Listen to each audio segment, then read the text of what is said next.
안녕하세요. 루이스 클럽입니다. C.S. 루이스의 기적 읽기 15번째 영상입니다.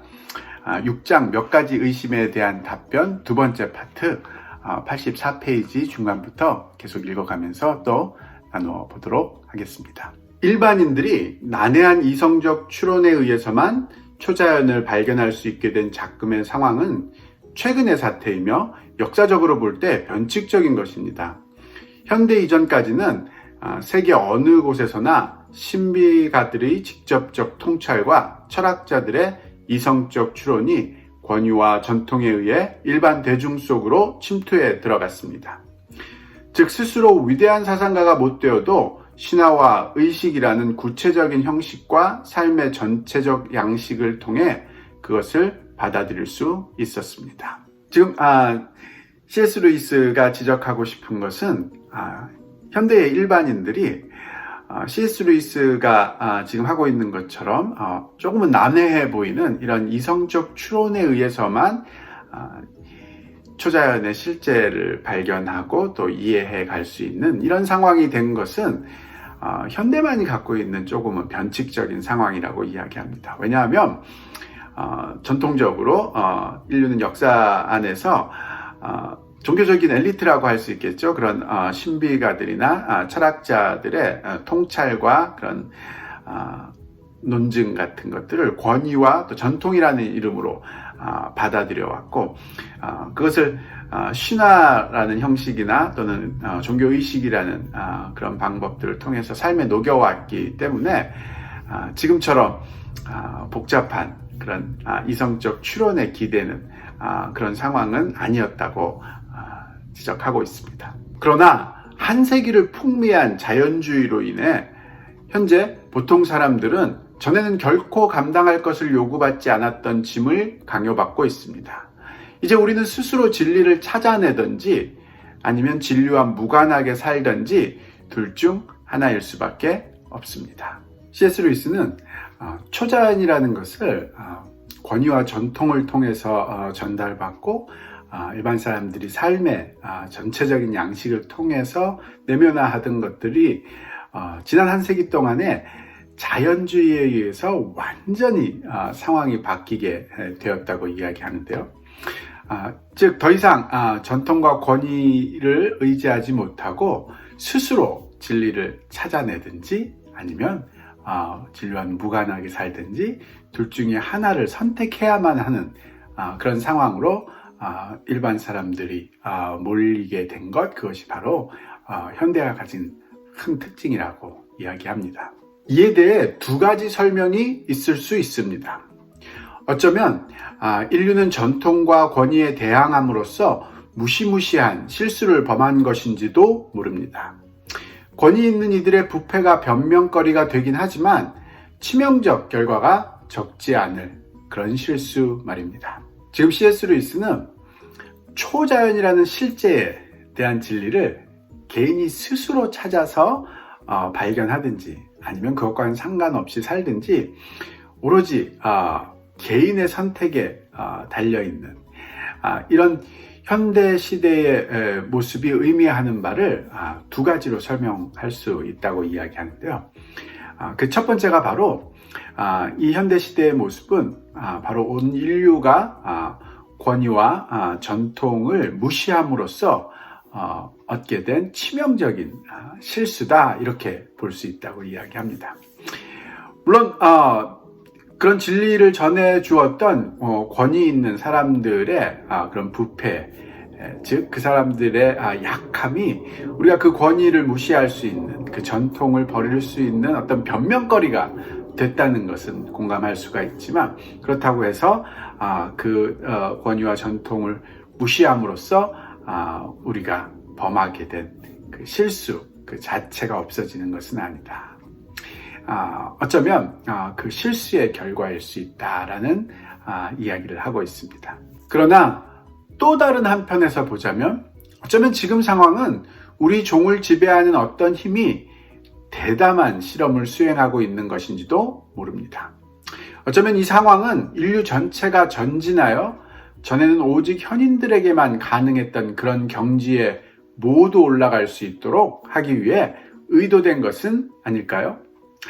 그렇게 모두 현자가 되어 현자와 단순한 이들 사이의 구별이 사라지도록 하기 위한, 만일 그런 것이라면 현재 우리가 하는 실수는 다만 성장에 따르는 고통일 것입니다. 그러나 다른 한편으로 초자연적 실제에 대한 진리를 발견하는 것이 개인에게 달려있는 이런 현대의 상황이 어쩌면 인류라는 이 전체 종을 지배하고 있는 어떤 힘, 하나님으로 의미하는 것이겠죠.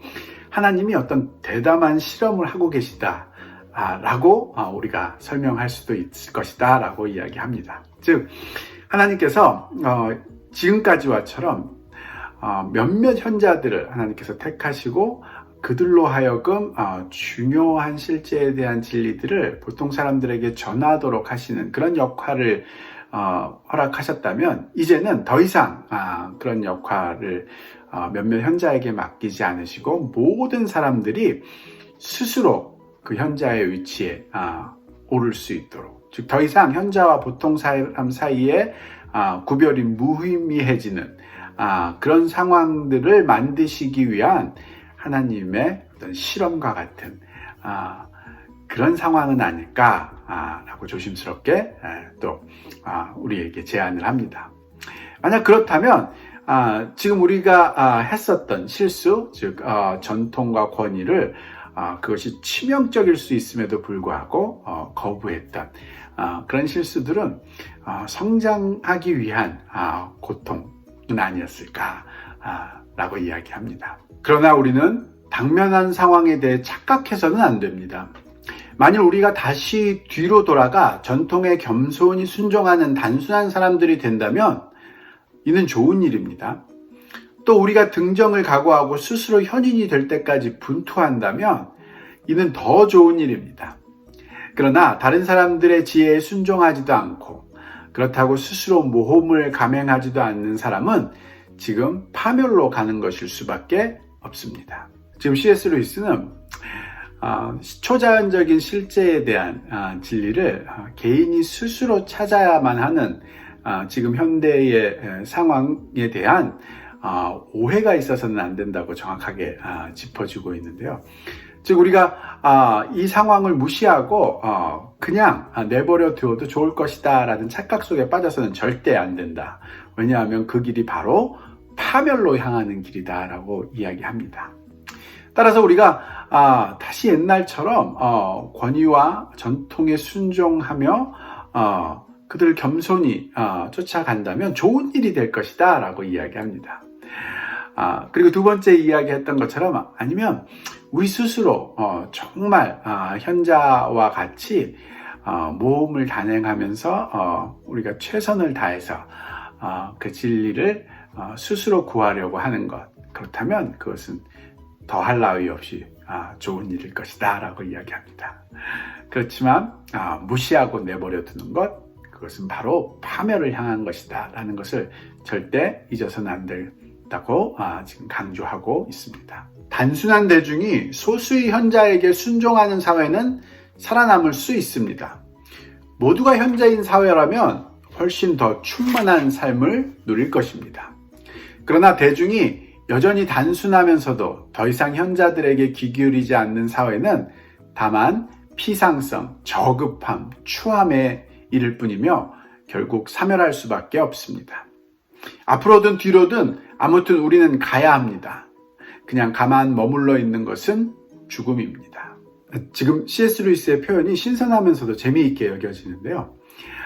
단순한 대중이 소수의 현자에게 순종하는 사회는 적어도 살아남을 수 있는 사회이고, 모든 사람이 현자가 되려고 노력하는 사회는 삶으로 충만한 그런 사회이지만, 단순한 대중이 현자들에게 귀 기울이지 않는 사회는 피상성, 저급함, 추함, 그런 것들이 가득한 결국 죽을 수밖에 없는 사회가 될 것이다 라고 정리를 해주고 있습니다. 의구점이나 난제로 여겨질 만한 또 다른 문제를 다뤄야겠습니다.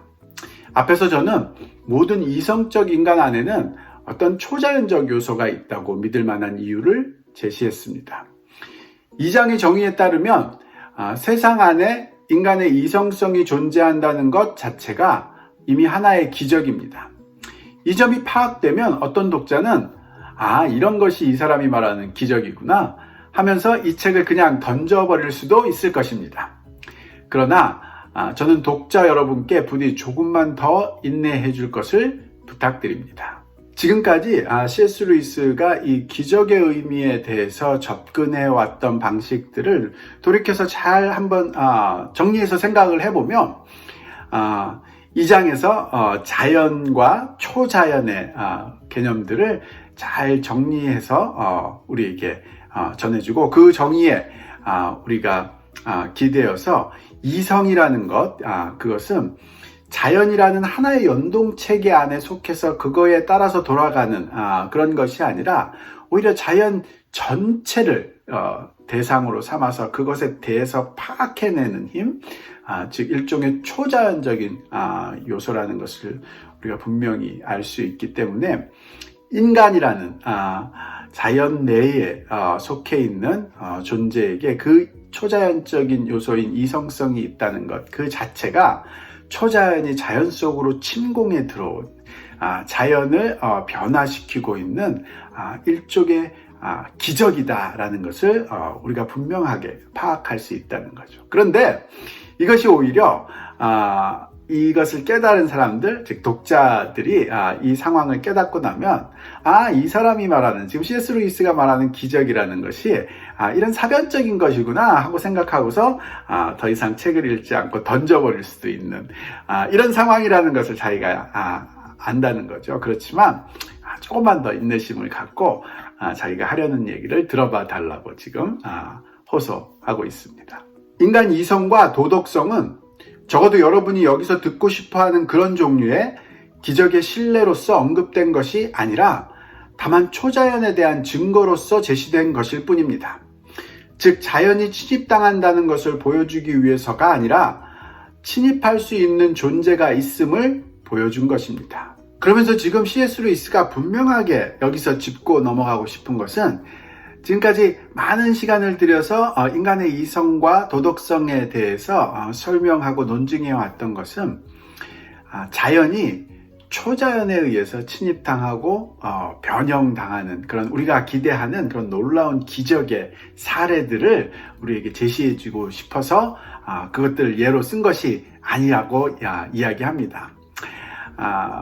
C.S. 루이스가 인간의 이성과 도덕성을 가지고 하고 싶었던 것은 자연이라는 것이 초자연적인 요소인 바로 이 인간의 이성과 도덕성에 의해서 침입당할 수 있다.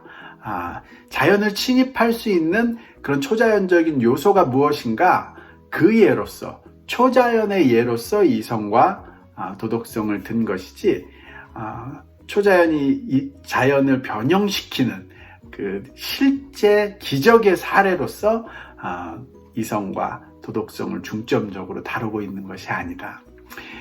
독자들이 기대하고 있는 실제로 자연이 초자연에 의해서 변형되는 그 신비한 모습의 그 기적들에 대해서는 앞으로 다룰 것이다 라고 이야기하고 있습니다.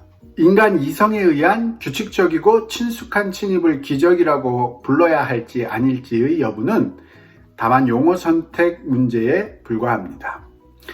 그것의 규칙성, 그것이 인간의 성교라는 동일한 문을 통해 규칙적으로 자연 안으로 들어온다는 사실은 아마 여러분이 기적이라고 부르고 싶을 것입니다.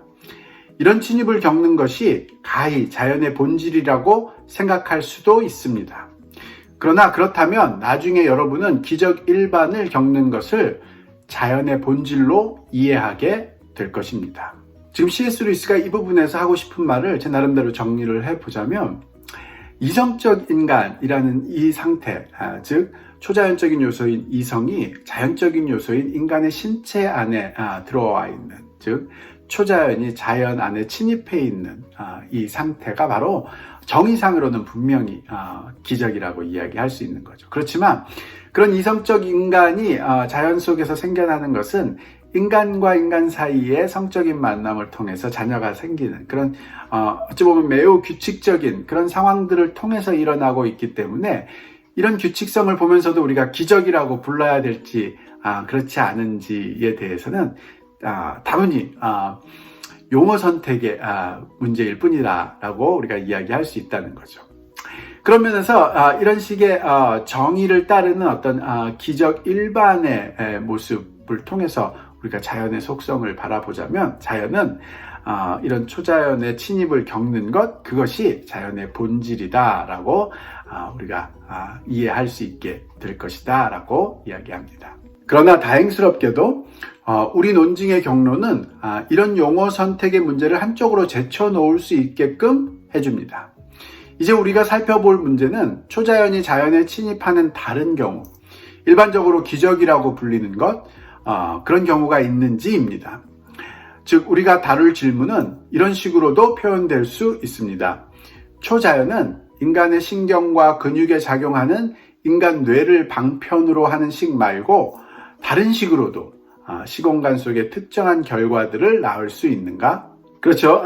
독자들 입장에서는 분명히 다행스러운 일일 것입니다. 즉, 우리가 기적이라는 현상을 바라볼 때 굉장히 규칙적이면서도 친숙함으로써 우리가 별로 관심이 가지 않는 그런 현상들을 기적이라고 부를 수 있는지 없는지 그런 것에 대해서 다루는 책이라면 지루할 수밖에 없겠죠. 그렇지만 그런 것들은 지금까지 기적의 의미, 기적의 정의들을 분명하게 해주기 위해서 다뤄왔던 것 뿐이고, 정말 다루고 싶은 것은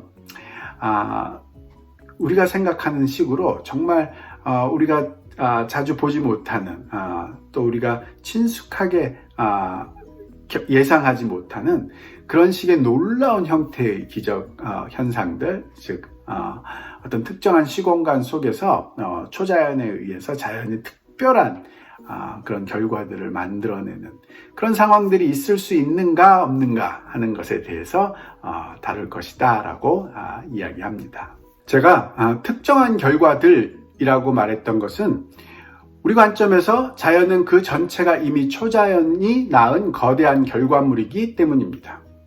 하나님이 자연을 창조한 것이기 때문입니다.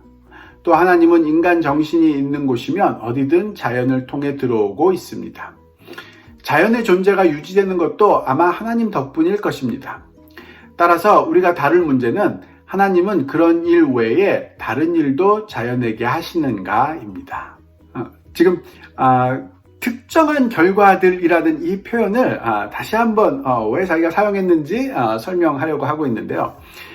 즉 기적을 다룰 때 규칙적이면서도 친숙한 결과들을 낳는 그런 기적들은 사실 우리가 삶 속에서 늘 경험하고 그 속에 있지만 우리가 그것을 개념화해서 이해하고 있지 못하기 때문에 느끼지 못하였던 것이었는데, 인간의 이성, 인간의 도덕성의 의미들을 우리에게 일깨워주고 자연이란 무엇인지, 초자연이란 무엇인지 그런 개념들을 우리에게 분명히 해줌으로써 어떻게 초자연이 자연 속으로 침입해 들어오는 그런 기적들이 일어나고 있는지 우리에게 가르쳐 줘 왔던 것인데, 그것을 깨닫고 나서 보니까 자연이 존재한다는 것 그 자체도 초자연이신 하나님이 자연을 창조해낸 그런 기적이었고, 이성을 가진 인간이 존재한다는 것 그 자체도 초자연인 이성이 자연인 인간의 몸속에 들어와 있는 그런 기적이었고,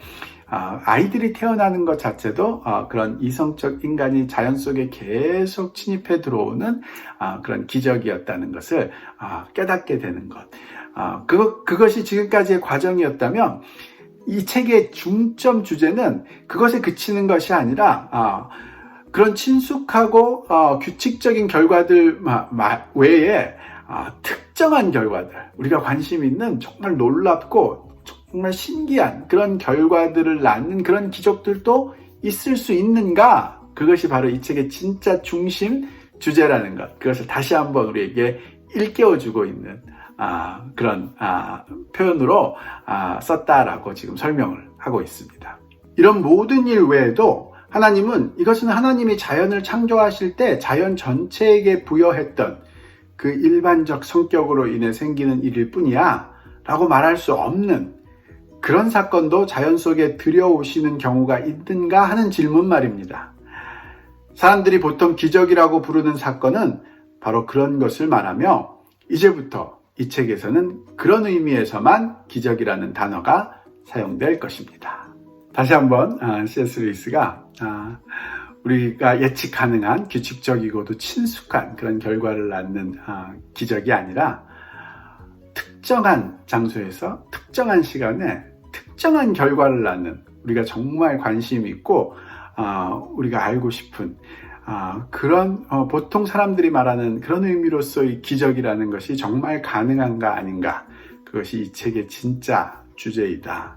그러니 이 책을 던져버리지 말고 계속 읽어주기를 바란다 라는 말을 하는 것으로서 이 장을 마무리하고 있습니다. 다음 장에서는 7장 오해에 대해서 계속 읽어보면서 의미를 나누어 가도록 하겠습니다.